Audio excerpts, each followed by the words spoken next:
చాలా స్పష్టంగా చెప్తా ఉన్నాను.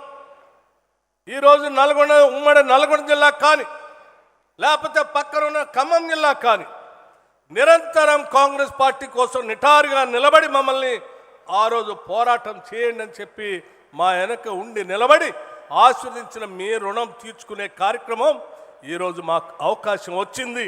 ఈ అవకాశం సందర్భంగా తప్పనిసరిగా ప్రజలని మానవీయ కోణంతో ఆలోచన చేసి ఎటువంటి భయం లేకుండా స్వేచ్ఛగా స్వాతంత్రంగా మానవీయ అవసరాలను తీర్చేటువంటి కార్యక్రమాలు చేపట్టే ప్రభుత్వంగా ఈరోజు ముందుకు వచ్చాం. మీ కార్యక్రమాలు చేపట్టి ముందుకు పోతా ఉన్నాం.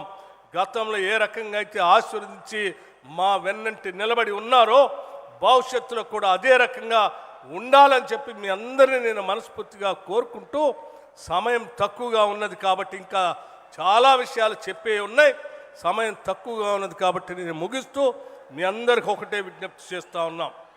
తప్పనిసరిగా ప్రజల అవసరాలే మా ఎజెండాగా, ప్రజా సంక్షేమమే మా ఎజెండాగా, మీ అవసరాలే మా అవసరాలుగా భావిస్తూ మీకోసమే ఈ ప్రభుత్వం అంకితమై పనిచేస్తుందని మీ అందరికీ మాటిస్తూ సెలవు తీసుకుంటున్నాం. జై హింద్, జై కాంగ్రెస్, జై తెలంగాణ.